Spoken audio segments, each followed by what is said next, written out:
วิธีសម្អាត account Telegram ឲ្យដំណើរការបានលឿនជាងមុន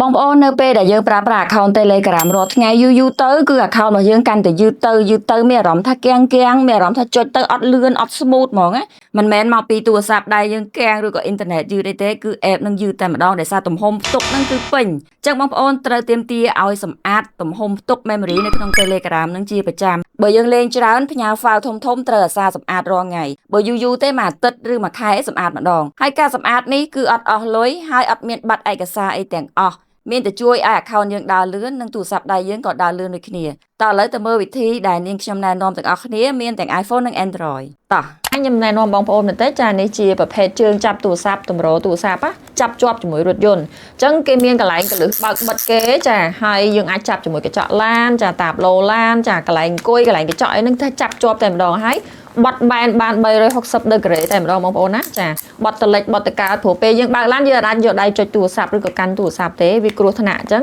យើងគួរតែមានជើងចាប់នេះមួយបងប្អូនណាហើយគេប្រើ wireless ចាចាប់ជាប់តែម្ដងឃើញអត់នេះចាំមើលងាយស្រួលមែនតើគឺខ្ញុំមានប្រើមួយនៅក្នុងឡានរបស់ខ្ញុំផ្ទាល់ងាយស្រួលមែនតើបងប្អូនណាហើយនេះជា version ចុងក្រោយចានេះឃើញទេចឹងយើងអាចបត់បែននេះយើងបត់ចុះបត់ឡើងកាច់តលិចកាច់តកើតបានចឹងអានេះគឺងាយស្រួលមែនតើសម្រាប់បងប្អូនប្រើរថយន្តបងប្អូនណាចាហើយយើងអាចចាប់ជាមួយទូរស័ព្ទគ្រប់ប្រភេទតែម្ដងអូខេដំបូងឡើយយើងត្រូវចូលមកកាន់ account Telegram របស់យើងហើយបន្តមកទៀតចូលយើងចុចខាង setting ខាងក្រោមស្ដាំចូលមកដល់កន្លែង setting យើងអស់ចុះទៅខាងក្រោមចុចយកពាក្យ data and store ចុចតាមខ្ញុំមកដល់កន្លែងនេះបងប្អូនចុចយកលើគេដាក់ store usage នេះជាកន្លែងសំខាន់ជាងគេដែលជាទំហំផ្ទុក memory នៅក្នុង Telegram របស់យើងបងប្អូនចុចយកពាក្យ clear ខាងក្រោមពណ៌បៃតងនេះចុចកន្លែងហ្នឹងហើយយើងចុចយកពណ៌ក្រហមនេះទៀតគេដាក់ clear បន្តទៀតឃើញទេលុបសម្អាតហើយបងប្អូននេះជាកន្លែងសំខាន់ដែលធ្វើឲ្យទូរស័ព្ទយើងយឺតលឿននៅលើកន្លែងហ្នឹងដែរអញ្ចឹងបងប្អូនចង់ដឹងបងប្អូនចូលមកកាន់ setting ហើយចូលមកកាន់ general ចូលមកកាន់ iPhone Store យើងចូលទៅមើល